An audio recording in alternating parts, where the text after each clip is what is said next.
നമസ്കാരം കൂട്ടുകാരെ, ഇതാണ് ഭവാനിക്കഞ്ഞി.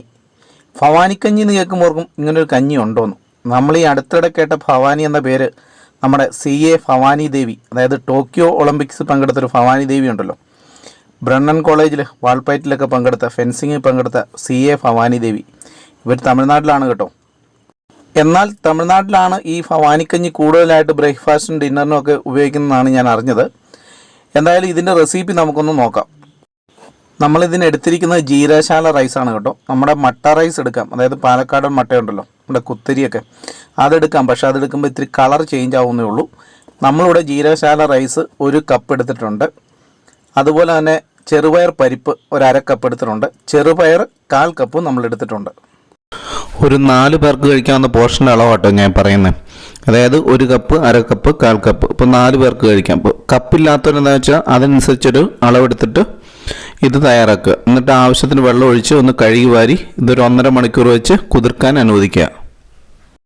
ഇത് നന്നായിട്ട് കുതിർന്ന് കഴിയുമ്പം ഒരു കുക്കറിലോട്ട് വെച്ച് നന്നായിട്ടൊന്ന് വേവിച്ചെടുക്കുക.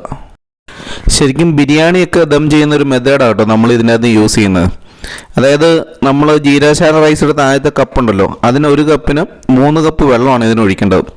അതേസമയം നമ്മൾ കുത്തരിയൊക്കെയാണ് എടുക്കുന്നതെങ്കിൽ 3 കപ്പ് എന്നുള്ളത് 5 കപ്പായിട്ട് മാറും. അപ്പം ഇതിൻ്റെ അളവ് വേവ് കൂടുതലാണല്ലോ കുത്തരിക്ക്, അതുകൊണ്ട് 5 കപ്പ് വെള്ളമെങ്കിലും ഒഴിക്കേണ്ടി വരും. ജീരശാല ആയതുകൊണ്ട് മാത്രം 3 കപ്പ് നമ്മൾ ഒഴിച്ചാൽ മതി.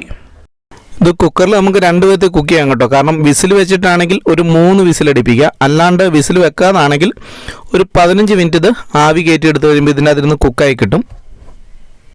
ഞാൻ എന്തായാലും വിസിൽ വെച്ചാണ് കേട്ടോ ഇത് കുക്ക് ചെയ്യുന്നത്. കാരണം ഞാൻ ഇതിനിടയ്ക്ക് ഇത്തിരി ഉപ്പിട്ടായിരുന്നു. കാര്യങ്ങളൊക്കെ പറഞ്ഞു പോകുന്ന വഴിക്ക് നിങ്ങൾ ശ്രദ്ധിച്ചു കാണുമെന്ന് ഞാൻ വിചാരിക്കുന്നു. 3 വിസിലൊക്കെ കുക്ക് ചെയ്താൽ എടുത്തിട്ടുണ്ട്. നമുക്ക് നോക്കാം റൈസ് എങ്ങനെ ആയിട്ടുണ്ട്. കറക്റ്റ് ഇതാ ബിരിയാണി ദം അടിച്ച പോലെ തന്നെ ഇരിക്കുന്ന കണ്ടോ. നമുക്കൊന്ന് ഇളക്കി ഒന്ന് പൊട്ടിച്ചെടുക്കാം, ബിരിയാണിയൊക്കെ പൊട്ടിക്കുന്ന പോലെ. അത് അധികം കുഴഞ്ഞിട്ടില്ല, എന്നാൽ നല്ലൊരു ടെക്സ്ചർ, കഞ്ഞിയുടെ ഒരു ടെക്സ്ചറിലോട്ട് വന്നിട്ടുണ്ട് കേട്ടോ. ഇനി ഇതിൻ്റെ ബാക്കി കാര്യങ്ങൾ എന്ന് പറഞ്ഞാൽ അത്യാവശ്യം വലിപ്പമുള്ള ഒരു ഉരുളി നമ്മൾ വെച്ച് അതിലോട്ട് കുറച്ച് നെയ്യ് അങ്ങോട്ട് ഒഴിച്ചു കൊടുക്കാം.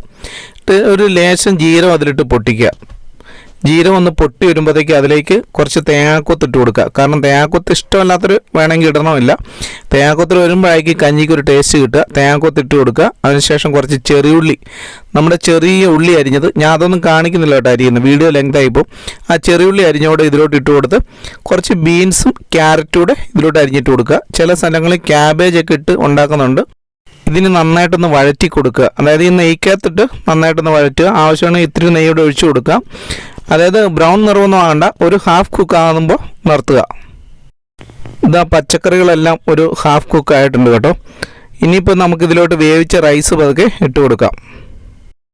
ഇതൊരു ട്രഡീഷണൽ ഫുഡാണ് കേട്ടോ, അതുകൊണ്ടാണ് ഞാൻ എത്ര കെയർ ചെയ്തൊക്കെ ഇത് പറഞ്ഞു തരുന്നത്. അല്ല, കറക്റ്റായിട്ട് പറയുന്നത്, അധികം ഭാവുകത്വങ്ങളൊന്നും വരുത്താതെ പറയുന്നതിൻ്റെ കാര്യം ഇതാണ്. കാരണം നമ്മളെ അതിനെ റെസ്പെക്റ്റ് ചെയ്യണമല്ലോ ഈ ഫുഡിനെ. കാരണം ഇതൊക്കെ കണ്ടുപിടിക്കുക എന്ന് പറഞ്ഞാൽ തന്നെ ഒരു കഴിവ് തന്നെയാണ്. ഇത് നന്നായിട്ടൊന്ന് മിക്സ് ചെയ്യുക. റൈസ് ഇട്ടിട്ട് റൈസ് ഈ പച്ചക്കറിയും കൂടെ ഒന്ന് മിക്സ് ചെയ്തതിന് ശേഷം ഇതിലോട്ടൊരു 3 തേങ്ങയുടെ പാല്, 3 തേങ്ങയുടെ പാലെങ്കിലും ഒഴിച്ചു കൊടുക്കണം കേട്ടോ. ഒഴിച്ചു കൊടുത്തു കഴിഞ്ഞാൽ ഇതൊരു കഞ്ഞിയുടെ ഒരു ഇതിലോട്ട് വരത്തുള്ളൂ. അപ്പോൾ ഈ 3 തേങ്ങയുടെ പാലും കൂടെ ഒഴിച്ചു കൊടുത്തതിന് ശേഷം 1-ാം പാലോ 2-ാം പാലൊക്കെ ഒഴിക്കുക, അവനവൻ്റെ ഇത് വെച്ച് ഒഴിക്കുക. കാരണം എന്താ വെച്ചാൽ ഇപ്പോൾ 3 തേങ്ങയുടെ കട്ടിപ്പാലൊക്കെ ഒഴിക്കുക എന്ന് പറയുമ്പോൾ ഇത്തിരി കോസ്റ്റ്ലിയാണ്. വേണമെങ്കിൽ ഇത്തിരി 2-ാം പാലോട് ചേർത്ത് കൊടുക്കുക, കുഴപ്പമില്ല. നമ്മൾ റൈസ് വേവിച്ചപ്പോൾ കുറച്ച് ഉപ്പിട്ട് കൊടുത്തായിരുന്നു. അപ്പോൾ നോക്കിയിട്ട് വേണമെങ്കിൽ ഇനി ബാക്കിയും കൂടെ ഉപ്പിട്ട് കൊടുക്കുക. ഞാനിട്ടതിൽ ലേശം ഉപ്പ് കുറവുണ്ടായിരുന്നു. അപ്പോൾ ബാക്കി ഉപ്പൂടെ ചേർത്ത് കഴിയുമ്പോൾ സംഭവം എന്താ അടിപൊളിയായിട്ട് വന്നിട്ടുണ്ട്. ഇപ്പോൾ നമ്മൾ വേവിച്ച റൈസും പച്ചക്കറിയും എല്ലാവരും ഒന്ന് നന്നായിട്ട് മിക്സ് ആയിട്ട് ഒരു കളർഫുള്ളായിട്ടുണ്ട്. അത്ര കളർഫുള്ളല്ല, എന്നാലും ഒരു അയ്യപ്പിൽ വന്നിട്ടുണ്ട്. നമ്മുടെ ട്രഡീഷണൽ ഭവാനി കഞ്ഞി റെഡി ആയിട്ടുണ്ട്. ഇതിൻ്റെ കൂടെ ചിലർ പപ്പടം മാത്രം കഴിക്കും, ചിലർ ചമ്മന്തിയും കൂടെ കൂട്ടും. ഇപ്പം നമുക്കിപ്പോൾ ചമ്മന്തി ഉണ്ടെങ്കിൽ കഞ്ഞി പൊളിക്കുമല്ലോ. ഞാനിത് കഴിച്ചിട്ട് എനിക്കൊരു ഓണസദ്യ കഴിച്ച ഫീൽ ഉണ്ടായിരുന്നു കേട്ടോ. കാരണം നെയ്യും തേങ്ങാപ്പാലൂടെ എല്ലാം വന്നപ്പോഴേ നല്ല രസമായിരുന്നു. അപ്പോൾ വീഡിയോ ഇഷ്ടമായിട്ടുണ്ടെങ്കിൽ ചാനൽ സബ്സ്ക്രൈബ് ചെയ്യുക, ലൈക്ക് ചെയ്യുക, ഷെയർ ചെയ്യുക, കമൻറ്റ് ചെയ്യുക. അപ്പോൾ പുതിയൊരു വീഡിയോയുമായി കാണുവരെ താങ്ക് യു സോ മച്ച്.